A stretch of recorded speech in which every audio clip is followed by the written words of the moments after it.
October 6, 2025, just before midnight. Rural Route 14 on the edge of Harvard, Illinois, a deserted stretch of road. Near the Wisconsin state line. Surrounded by open fields.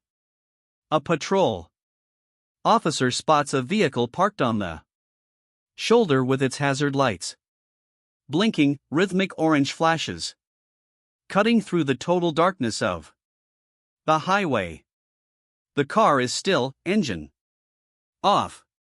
The officer pulls up behind it and approaches the driver's window. The beam of his flashlight reveals two silhouettes.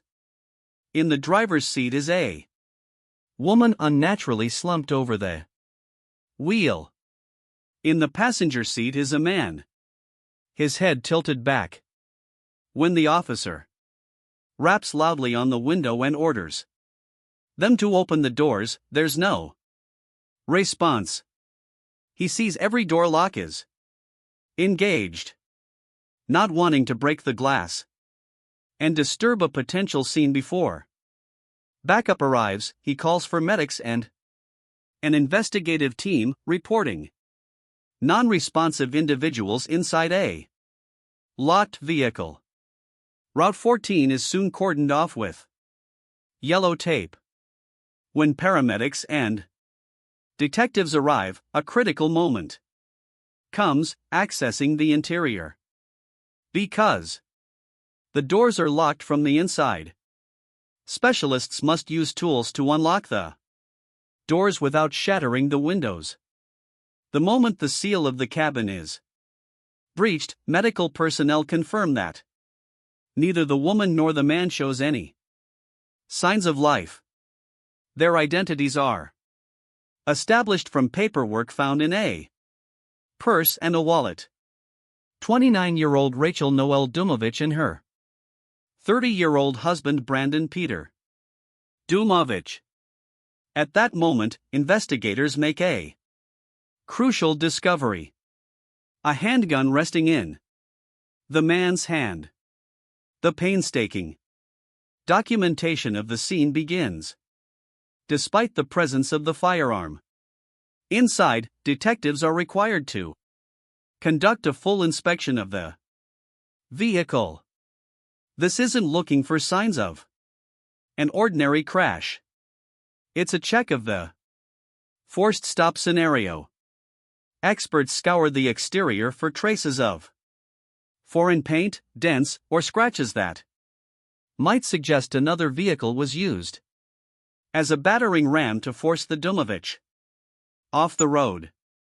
But the metal is pristine. The windows are intact. There are no signs of external aggression or pursuit. The interior looks like a sealed capsule, where everything began and ended without outside involvement. The only active elements are the orange hazard lights, still methodically illuminating the faces of the deceased couple.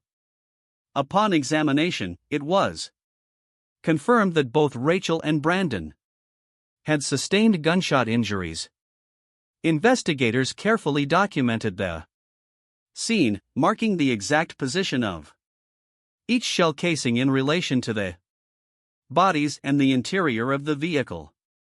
The firearm was collected following strict protocol to preserve potential fingerprints and any biological evidence. While forensic experts continued their work inside the car, Harvard police took action to secure the surrounding area. Residents in nearby homes were notified to remain indoors and keep their doors locked. Route 14 remained fully closed off as patrol officers used high-powered spotlights to sweep the surrounding fields, searching for any signs of unauthorized persons in the vicinity. After an hour of intensive searching and preliminary evidence assessment, the Investigation Command Center issued a decision to lift the lockdown. Detectives found no indications of a third party at the scene. No foreign footprints in the grass or soft soil by the shoulder, and all damage and biological traces were confined within the vehicle cabin. An official statement from the police department later assured the public there was no ongoing threat to the community. This effectively narrowed the scope of the investigation to the two individuals found inside the car. As dawn approached, preparations were made to tow the vehicle to a secure facility for a secondary, more detailed forensic inspection. The specialized equipment was gradually cleared from Route 14, but the answers to who exactly pulled the trigger would now depend entirely on lab analysis. The story that ended on the side of Route 14 began long before that October night in 2025. The couple, Rachel Null Dumovich and her husband, Brandon Peter Dumovich, were from the small town of Sharon, Wisconsin. They first met in middle school, both just 12 years old. After graduation, they went their separate ways for a time. But in 2022, they reconnected. 2 years later, on October 14, 2024, they were married. The ceremony took place on the shores of Big Cedar Lake in the town of Slinger, Wisconsin. Photos on social media captured glimpses of their first year together. After their wedding, they traveled to Greece for their honeymoon. Rachel's final post was uploaded on October 6, 2025. It showed a sunset over the sea with the caption, "Forever chasing sunsets, wish we were back in Greece."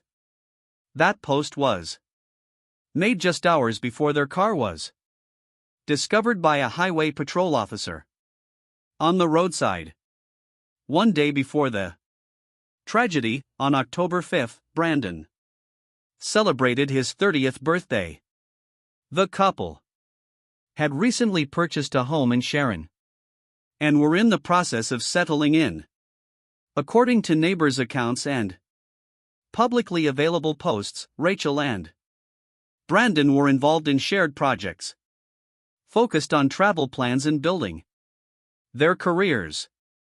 On the evening of October 6, at approximately 9:30 p.m., home security cameras captured their vehicle leaving the driveway. 8 days remained before they were set to mark their first wedding anniversary.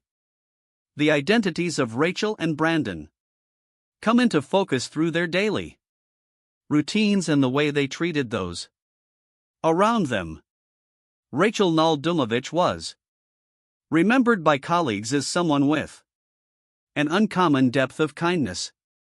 Working in healthcare administration, she went beyond formal procedures, showing genuine concern for patients and often staying late just to check on how they were feeling. Her habit of bringing morning coffee for the entire team became a quiet tradition, a symbol of her care for the atmosphere in the workplace. Outside the office, Rachel devoted her time to volunteer work, serving as a mentor for teenagers through the Big Brothers Big Sisters program. Friends recall her as someone who valued personal effort. She loved sending handwritten cards with warm messages emphasizing the importance of human connection in a digital age. Brandon Peter Dumovich embodied a blend of naval discipline and youthful enthusiasm. His years of service in the United States Navy shaped his character. Fellow service members respected him for his steady composure and dependability during high-pressure moments. In civilian life, that same energy turned into a passion for mechanics. Brandon had a talent for bringing engines back to life. His free time was filled with working on snowmobiles, boats, and intricate radio-controlled model aircraft. He was the person who always knew how to fix what was broken and whose sense of humor could ease any tension. In Sharon, they were seen as a balanced couple. The active, empathetic Rachel and the focused, technically gifted Brandon. Behind the image of two successful, socially engaged young adults, no one could see signs of the storm that would cut short their plans on that October night. Detectives with the McHenry County Major Investigation Assistants team begin a detailed review of the couple's route. Their primary focus is on technical monitoring systems. Investigators collect and analyze footage from surveillance cameras positioned along the path from Sharon to Route 14. Cameras at gas stations and major intersections capture Rachel and Brandon's vehicle around 9:30 p.m. on October 6. In the footage, the car moves steadily without abrupt maneuvers or excessive speed. At no point along the route does another vehicle appear to follow them in a way that could be interpreted as pursuit. Alongside video analysis, law enforcement conducted an extensive door-to-door canvass. Officers visited farmsteads and residences within several miles of where the bodies were found. Detectives were looking for anything unusual: engine noise, a loud pop, or headlights seen at odd hours. But no witnesses came forward. Those at home that night reported hearing no gunfire. No one spotted unfamiliar people along Route 14. The absence of audible or visible clues reinforced the patrol officer's initial impression. The scene was enveloped in total silence. A background check into the couple's personal and social circles turned up no links to criminal activity or individuals with a clear motive to cause harm. Harvard police issued a press release confirming there were no suspects or persons of interest at this time. No evidence suggested anyone else had been on that stretch of road during the critical window. Investigators concluded this phase of the case with one key finding: there was no sign of outside interference with the vehicle. The lack of physical traces or pursuit redirected the investigation toward ballistics and toxicology reports, results that had yet to come in. The physical evidence collected from Route 14 was transferred to the sterile environment of the Illinois State Police Forensic Lab. From here, the pace of the investigation slowed, governed by the rigor of scientific testing. The central question for the forensics team involved the firearm found in the vehicle. Ballistics experts began a microscopic comparison, analyzing markings on spent casings and the rifling impressions left on bullets. These tiny patterns must match the barrel of the recovered pistol to conclusively determine that this specific weapon and no other ended two lives. At the same time, tests were run for gunshot residue. Forensic scientists collected samples from the hands and clothing of both Rachel and Brandon. The presence or absence of minute particles of gunpowder and primer would indicate who had handled the firearm and who may have been near the muzzle at the time of discharge.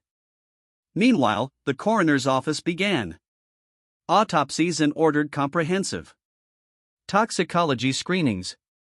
Pathologists needed to determine whether alcohol or prescription substances were present in their systems that could have influenced behavior that evening. These procedures would take several weeks to complete. During this period, law enforcement agencies, including the Harvard Police Department, adopt a wait and see approach. Official representatives declined to publicly classify the case. In press statements, there are no references to crime or self-harm. The incident is described only as the death of two individuals pending documented confirmation from the laboratory for the Dumovic and Null families. This time unfolds in an information vacuum. Relatives are forced to arrange funeral services without having an official conclusion explaining what exactly occurred in the final minutes of their loved ones' lives. The absence of answers fuels public tension. But investigators hold their paws, aware that any premature conclusion could be overturned by a single lab report. While the forensic laboratory conducts its closed examinations, public life in Harvard and Sharon shifts toward remembrance. Neighbors and friends organize candlelight vigils. On social media, archived wedding photos and images from a recent vacation begin to circulate, accompanied by personal memories and messages of loss. Confronted with grief amid uncertainty, the Dumovic and Noel families make the decision to hold separate farewell ceremonies.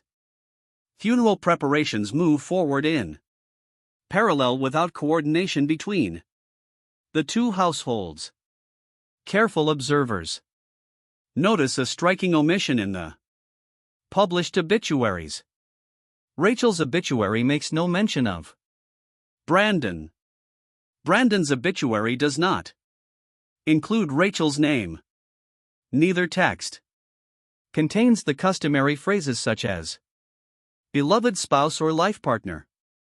This documented silence becomes the only public indicator of tension between the families who are forced to lay their son and daughter to rest without knowing which of them was responsible for the other's death. By the end of the week, a tow truck removes the vehicle from the police impound lot for a second more in-depth examination. The stretch of Route 14 that had recently been filled with flashing lights and forensic activity grows quiet. Again, the yellow tape is taken down and traffic resumes its normal flow. But for local residents, that section of road is now inseparably linked to the image of a locked car and two families who in their grief went separate ways. On November 13, 2025, 1 month after the tragedy, authorities officially break their silence. The Harvard Police Department, together with the McHenry County Coroner's Office, releases the final results of the investigation. Until that moment, the case had been classified as the death of two individuals. But the findings of the medical and forensic examinations changed the legal status of the incident. Forensic pathologists confirmed that the cause of death for Rachel and Brandon Dumovic was gunshot injuries to the head. However, the nature of those injuries differs between the spouses. The angle of entry and the firing distance indicate that Rachel was shot from close range, but not at point-blank distance. In Brandon's case, examiners document a classic contact wound. The forensic laboratory puts a definitive end to questions about how the event unfolded. The handgun found clenched in Brandon's right hand is identified as the weapon responsible for both deaths. On the grip and the trigger, investigators find biological material and fingerprints belonging to only one person, Brandon. Gunshot residue tests on his hands come back positive, confirming that he was the one who pulled the trigger. Any theory involving an outside attack or a carjacking gone wrong is conclusively dismissed. The official determination of the investigation is a crime followed by self-harm. Based on the positioning of the bodies, the absence of external sounds reported by witnesses, and the ballistic evidence, detectives reconstruct the final minutes inside the vehicle. Just before midnight, the car pulls over onto the shoulder of Route 14. Rachel is in the driver's seat and shuts off the engine. The hazard lights are activated. A deliberate action requiring a conscious press of a dashboard button. This indicates the stop was controlled, not sudden. Inside the confined space of the cabin, Brandon, seated in the passenger seat, retrieves the handgun. Investigators find no signs of a physical struggle. Neither person's clothing is torn, and there are no skin particles under fingernails, suggesting defensive action. Rachel appears to have had no time to react or did not perceive the threat until the final moment. Brandon fires the first shot toward the driver. Rachel dies instantly, her body falling forward toward the steering wheel. Immediately afterward, without releasing the weapon, Brandon turns it on himself. The second shot follows almost without pause. Within seconds, a car remains on the shoulder of Route 14 with two lifeless occupants. The only movement in the darkness is the steady blinking of the hazard lights. The last action taken before everything ended.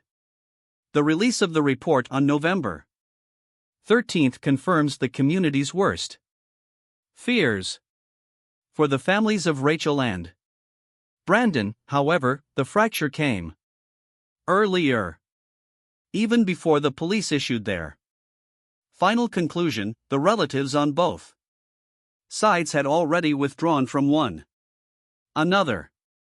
From a legal standpoint, the case is closed due to the death of the only suspect. Because Brandon Dumovic is deceased, criminal prosecution is not possible.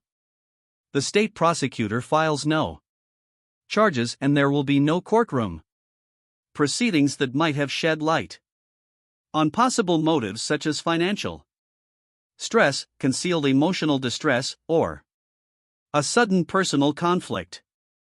The case file is sent to the archive stamped closed. A motive is never established. January 2026. 3 months have passed since the tragedy. Winter has covered the shoulder of Route 14 with snow. At the spot where the car once stood, a small memorial has appeared. Someone has fastened a wooden cross to a road sign. Nearby, flowers lie, stiffened by frost. 4 residents of Harvard and Sharon, the shock of the first weeks has given way to a heavy realization. The story of Rachel and Brandon, which began like a fairy tale of middle school sweethearts and a honeymoon in Greece, has become a grim reminder of how impenetrable the facade of another person's life can be. Photos of smiling faces on social media posted just hours before the shots were fired. are now seen as a backdrop, masking a fracture no one could see. The families continue on in parallel realities, connected only by grief, yet divided by their understanding of who pulled the trigger. Police are no longer searching for evidence. Route 14 carries on with its ordinary flow of traffic, and only drivers who know the story instinctively slow down.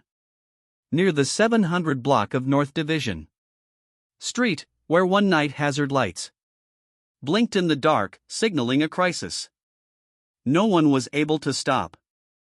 There are three factors that don't seem to align.